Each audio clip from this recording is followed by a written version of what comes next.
हाय दोस्तों, मैं हूं अतुल यादव। आज अपन पढ़ रहे हैं cutting tools. Cutting tools ITI का एक बहुत ही महत्वपूर्ण चैप्टर है जो आज अपन समझेंगे। इसमें किन किन पॉइंटों पे डिस्कस करेंगे वो कुछ इस प्रकार से हैं। जैसे पहला पॉइंट स्निप, दूसरा पॉइंट शेयर। स्निप और शेयर कैंची के आकार के दिखने वाले ये कटिंग टूल्स बहुत ही इंपॉर्टेंट है जिनके द्वारा अपन चादर वगैरह काटते हैं। अगला है हेक्सा फ्रेम और हेक्सा ब्लेड। आपको मालूम है कोई भी पार्ट्स एक फेटर हुआ या किसी भी एक वॉइस में काटने वाले लोहे को हेक्सा फ्रेम हेक्सा ब्लेड की सहायता से काटा जाता है। इन्हें भी अपन कटिंग टूल्स में डिस्कस करेंगे। हेक्सा ब्लेड के दांतों की सेटिंग, यानी कि हेक्सा ब्लेड में जो ब्लेड लगी होती है, फ्रेम में ब्लेड लगी होती है, उनके दांतों की सेटिंग अपन कितने प्रकार से कर सकते हैं, इनके क्या फ़ायदे हैं, इन्हें क्यों किया जाता है और कैसे किया जाता है, इनके बारे में अपन समझेंगे। आगे बढ़ते हैं छेनी, जिसको इंग्लिश में कहते हैं चीजल। चीजल के बारे में अपन पूरा डिस्कस करेंगे, इनके पार्ट्सों के नाम, इनके कोणों के बारे में डिस्कस करेंगे। आगे बढ़ते हैं फाइल। फाइल जिसको हिंदी में कहते हैं रेती। रेती और रेती का वर्गीकरण समझेंगे, फाइल कितने प्रकार की होती हैं और इनके क्या क्या यूज़ होते हैं। आगे बढ़ते हैं स्क्रैपर। स्क्रैपर जिसको हिंदी में बोलते हैं खुरचनी, इसका यूज़ क्या है, कटिंग टूल्स में इसका क्या महत्वपूर्ण है, इसके बारे में समझेंगे। फिर आगे ड्रिल, रिमर, टेप, डाई, ये सभी टूल्सों के बारे में अपन इससे पहले की वीडियो में अपन ने स्निप समझ चुके थे, शेयर समझ चुके थे। अब अपन जो इस वीडियो में समझने वाले हैं वो है हेक्सा फ्रेम, हेक्सा ब्लेड और हेक्सा ब्लेड के दांतों की सेटिंग को समझेंगे। तो ये वीडियो आपके लिए बहुत ही इंपॉर्टेंट होने वाला है और इसे पूरा देखिए, लास्ट में क्वेश्चन आंसर सीरीज भी है। Thank you. आगे अपन बात करते हैं हेक्सा फ्रेम की। आपके सामने एक चित्र दिख रहा है, इसे बोलते हैं हेक्सा फ्रेम। इसके पार्ट्सों के बारे में अपन कुछ समझते हैं। पहले दिया ने हैंडल, जो आपको दिख रहा है इसे बोलते हैं हैंडल। हैंडल का यूज़ किया जाता है इसको पकड़ने में। ध्यान रखें कि इसको पकड़ने के लिए अपन हैंडल का यूज़ करते हैं। नेक्स्ट पार्ट फ्रेम, जो आपको दिख रही है फ्रेम पे बहुत सारे ऑब्जेक्टिव बन सकते हैं। तो अपन समझते हैं फ्रेम का आकार होता है सी प्रकार का, ठीक है। फ्रेम जो बनी होती है ये माइल्ड स्टील की बनी होती है, ठीक है। कई बोले तो फोइल स्टील की बोलते हैं, माइल्ड स्टील की ज़्यादातर बनी होती है, ठीक है। फिर इसके बाद माइल्ड स्टील की फ्रेम बनी है। ये मुख्यतः 3 प्रकार की होती हैं। एक होती है सॉलिड, दूसरी होती है एडजस्टेबल और तीसरी होती है डीप। जो आपको चित्र में दिख रही है ये एक एडजस्टेबल फ्रेम है। कौन सी फ्रेम है ये? Adjustable frame. एडजस्टेबल फ्रेम और सॉलिड फ्रेम में क्या अंतर है? सॉलिड फ्रेम में एक ही साइज़ की अपन ब्लेड लगा सकते हैं जिस साइज़ का फ्रेम है। अगर उससे छोटी होगी तो अपन उसमें नहीं फिट कर सकते।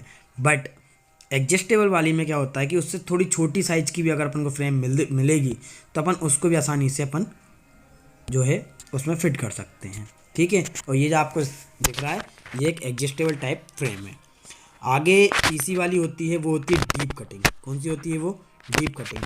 डीप कटिंग की होती है यू आकार की उसकी फ्रेम होती है, डीप कटिंग होती है। मतलब आप समझ पा रहे हो, थोड़ा सा मैंने एक डेमो बनाया है, इस प्रकार की होती है। इसका जो फ्रेम का आकार होता है वो यू आकार का होता है। किस आकार का होता है? वो यू आकार का होता है।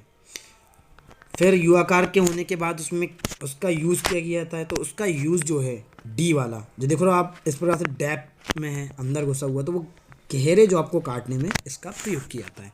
गहरे जो आपको काटने में अपन इसका यूज़ कर सकते हैं, उस फ्रेम को बोलते हैं डीप फ्रेम, ठीक है। आगे बढ़ते हैं। अगला है फिक्स स्क्रू।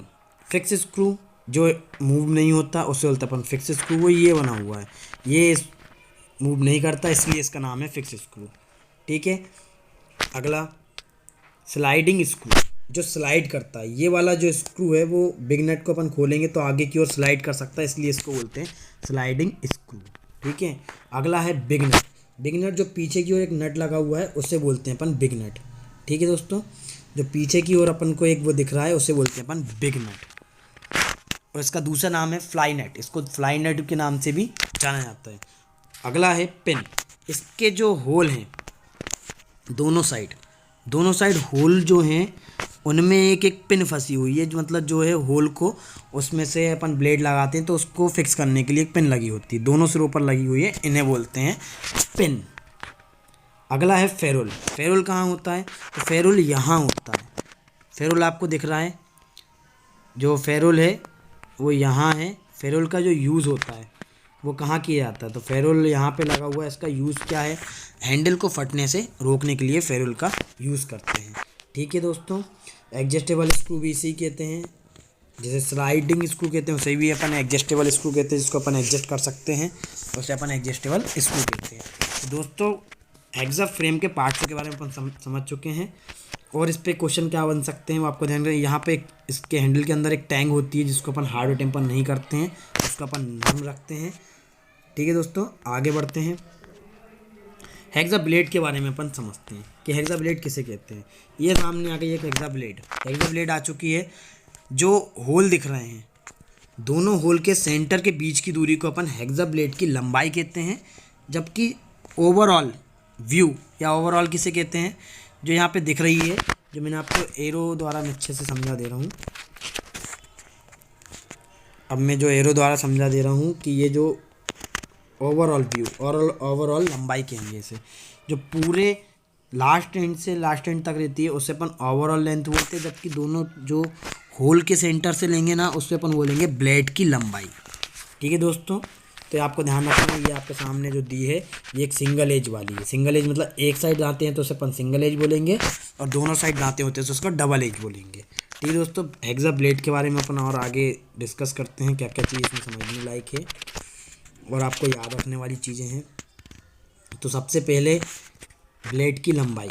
ठीक है, तो ब्लेड की लंबाई 200 mm से 300 mm तक होती है। ये आपको याद रखना है कि इसकी ब्लेड की लंबाई कितने होती है, 200 से 300 mm तक होती है। फिर इसके बारे में पढ़ते हैं ब्लेड की चौड़ाई। देखो चौड़ाई मतलब ऐसे में ये कितने से होती है, 13 mm से 16 mm तक होती है। ठीक है दोस्तों, आगे देखते हैं। एज के अनुसार ये दो प्रकार के होते हैं। देखो मैंने बताया ये सिंगल एज है क्योंकि इसमें एक साइड दांते हैं। किन्हीं ब्लेडों में दो साइड आएंगे तो उसे बोलेंगे अपन डबल एज ब्लेड। ठीक है दोस्तों, अपन आगे बढ़ते हैं। हार्डनेस के अनुसार ये दो प्रकार की होती है, ऑल हार्ड ब्लेड और होती है एक फ्लेक्सिबल ब्लेड। ठीक है, ये दो प्रकार की होती है, आपको बता दे रहे हैं, ऑल हार्ड और फ्लेक्सिबल। अगर अपन इस ब्लेड को टोटल पूरा हार्ड कर देंगे तो उसे बोलेंगे ओवरऑल। अगर अपन इस ब्लेड को पूरा हार्ड कर देंगे तो उसे बोलेंगे ऑल हार्ड ब्लेड। और ऐसे ही अपन यदि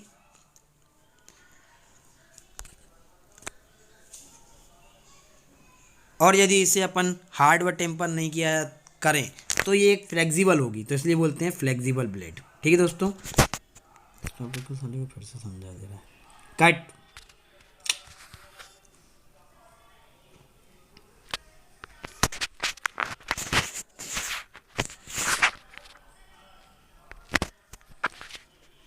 हार्डनेस के अनुसार ये दो प्रकार की होती है, ऑल हार्ड ब्लेड और एक होती है flexible blade. All hard blade किसे कहते हैं, जिससे अपन हार्ड कर देते हैं उसे अपन बोलते हैं ऑल हार्ड। पूरी तरीके से उसको हार्ड कर देंगे तो उसको बोलेंगे अपन हार्ड ब्लेड।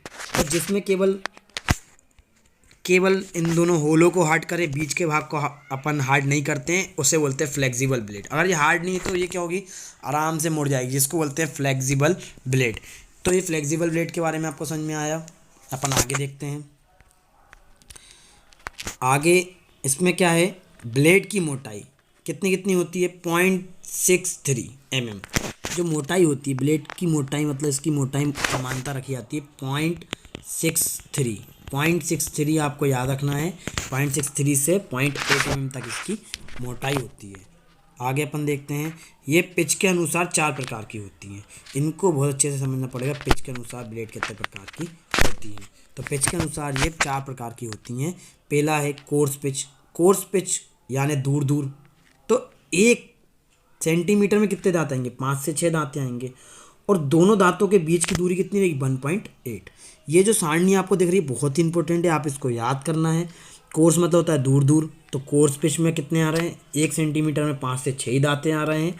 और दोनों पिचों की दूरी मतलब उन दोनों दांतों के बीच की दूरी, इसको अपन पिच कहते हैं, वो कितनी 1.8 है। ठीक है दोस्तों, आगे निकालते हैं अपन। अगला है मीडियम पिच। ये थोड़ा सा कम दूर है, जिसमें क्या होता है 1 सेंटीमीटर में 8 दांतें आ रही हैं और इसकी पिच कितनी आ रही है 1.25। ये आपको याद रखना है। अगला है फाइन पिच। फाइन मतलब जिसका प्रयोग अपन कहाँ कर रहे हैं, जहाँ अपन को कम काटना हो या अपन कट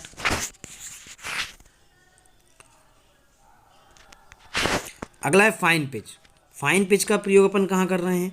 फाइन पिच को आपको याद रखना है कि फाइन पिच में जो 1 सेंटीमीटर में 10 दांते आते हैं, 10 दांते आते हैं और उसके बाद इसकी जो है 1 mm क्या होती है? पिच होती है। फिर मैं आपको ये इसकी पिच निकालना ही बता दूंगा। अगला है वेरी फाइन पिच। इसमें सबसे ज़्यादा दांते आते हैं 1 सेंटीमीटर में। कितने आते हैं? 12 दांते हैं और इसकी पिच कितनी होती है? 0.8। अब मैं आपको इसकी पिच कैसे निकालते हैं इसके बारे में समझाता हूँ। ठीक है दोस्तों,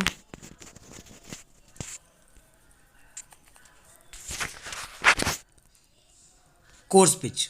कोर्स पिच का प्रयोग कहाँ किया जाता है? कोर्स पिच का प्रयोग करता है ज़्यादा धातु काटने के लिए, मीडियम का उससे थोड़े कम, फाइन का फिनिशिंग के लिए और वेरी फाइन का कम, बहुत कम फिनिशिंग कर रहे हैं यहाँ पे उस धातु को काटने में किया था। कम से कम अपन धातु काटते हैं उसको अपन बोलते हैं वेरी फाइन। ठीक है, तो ये पिच के अनुसार 4 प्रकार के अपन बता दिए। मैं इसके पिच निकालना आपको बता रहा था। ठीक है दोस्तों, जैसा मैंने आपको बताया कि 1 सेंटीमीटर में 5 से 6 दांते होते हैं। तो 1 सेंटीमीटर में कितने mm होते हैं? 10। तो 10/6, तो 6 एक कम 6 बचा कितना? 4। ठीक है, 6 8 48, तो 1.8। ठीक है दोस्तों, अगला समझते हैं अपन फाइन वाला। फाइन वाला कितना? 10 में अपन कितने का भाग दे देंगे? क्योंकि 1 सेंटीमीटर में 10 mm होते हैं, 10 में अपन इस बार 8 का भाग दे देंगे। तो 8 एकम 8, 8 एकम 8 पॉइंट, क्योंकि 2 बचा। फिर 8 दूनी 16, क्योंकि 20 था वहाँ पर बचा 4, 8 पंजे 40। तो अपन जिस प्रकार से इनका भाग देते हैं तो 1 पॉइंट अपनी पिच आ जाती है। फिर जैसे अगला जो है वो कितना है? 10। तो 10/10, तो कितना आएगा? 1। तो 1 mm इसकी क्या हो गई? पिच हो गई। नेक्स्ट वाला समझेंगे अपन पिच कैसे निकालते हैं। बस आपको दांतों की संख्या याद होनी चाहिए तो पिच अपन आसानी से निकाल सकते हो। जैसे इनमें दिया था 10 में भाग देंगे इस बार 12 का, तो भाग नहीं जा रहा, भागना की सुन मतलब फिर एक पॉइंट लग जाएगी, तो ये कितना जाएगा? 100 हो जाएगा। फिर कितनी बार जा रहा है? 12 8 96, तो 0.8 इसकी क्या हो गई? पिच हो गई। ठीक है दोस्तों, इस प्रकार से अपन पिच भी ज्ञात कर सकते हैं। इस प्रकार से अपन ने पिच ज्ञात कर लिए। आगे बढ़ते हैं अपन। आगे अपन पढ़ रहे हैं हेक्सा ब्लेड के दांतों की सेटिंग के बारे में। तो ये सामने 3 प्रकार की सेटिंग अपने सामने आ चुकी है। ठीक है, जिसमें अपन ने अलग अलग प्रकार के अपन दांतों की सेटिंग पढ़ रहे हैं। तो सबसे पहली होती है कट, जिसमें सबसे पहली होती है standard alternate setting. Standard alternate setting, इसमें क्या होता है? अपन एक दांता दाईं और एक दांता बाईं ओर, इस प्रकार से अपन सेटिंग करते हैं। इसमें हर 5वां दांता क्या होता है? सीधा होता है। उसको बहुत अच्छे समझना पड़ता है। स्टैंडर्ड अल्टरनेट सेटिंग में एक दांता दायां, एक दांता बायां और हर 5वां दांता सीधा होता है। वो हर 5वां दांता जो है ना, वो बर को बाहर निकालने के लिए यूज़ करते हैं। इससे दिमाग में इसे याद रखना। सेकेंड अपन पढ़ते हैं, सेकेंड है डबल अल्टरनेट सेटिंग, जिसमें 2 दांते दाएं, 2 दांते बाहर, जिस प्रकार दिख रहा है 2 दांते अंदर 2 दांते बाहर। इस प्रकार की सेटिंग को अपन क्या बोलते हैं? Double alternate setting. ठीक है, इसमें भी दिया हुआ है 2 इधर 2 दाएं 2 बाएं। ठीक है, और हर 5वां दांता सीधा। हर 5वें दांता सीधा इसलिए होता है क्योंकि बर को निकालने के लिए। ठीक है, फिर ब्लेड की अपन जो सेटिंग है वो क्यों करते हैं, तो आपको पता चल जाए कि अगर अपन ब्लेड की सेटिंग करते हैं तो अपन को क्लियरेंस अच्छा मिल जाता है। काटते समय जो है ना, ब्लेड ज़्यादा फंसती नहीं है। और दांतों की सेटिंग बहुत ज़रूरी है। इसमें क्या होता है, जल्दी जल्दी क्या होता है, धातु उसमें से बाहर भी निकल जाती है और अपन आसानी से जल्द काट सकते हैं। दांतों की सेटिंग बहुत ही इंपॉर्टेंट है। ठीक है, ब्लेड पर ये जो दिख रहा है इसको डबल बोल रहा है, डबल अल्टरनेट। इसको दूसरी भाषा में स्टेगर्ड सेटिंग भी कहते हैं। ठीक है, तो इसको याद रखना, मैट्रिक में इसको स्टेगर्ड सेटिंग भी कहते हैं। अगला हो गया जिग-जैग। जिग-जैग में क्या होता है? आधे दांते अंदर आधे दांते बाहर। फिर भी इसमें हर 5वां दांता क्या होता है? सीधा होता है। हर 5वां दांता सीधा होने का कारण है बर को बाहर निकालना। जिग-जैग सेटिंग को दूसरा नाम वेब सेटिंग भी कहते हैं मैट्रिक भाषा में। ठीक है दोस्तों, तो दांतों की सेटिंग को करना बहुत ही इंपॉर्टेंट है। दांतों की सेटिंग से आपको क्वेश्चन आता है। हर 5वां दांता सीधा इसलिए होता है क्योंकि उससे अपन बर को बाहर निकालते हैं। वीडियो आपको अच्छा लगा हो तो इसे लाइक करें, सब्सक्राइब करें और बेल आइकन को प्रेस करें, जिससे हमारी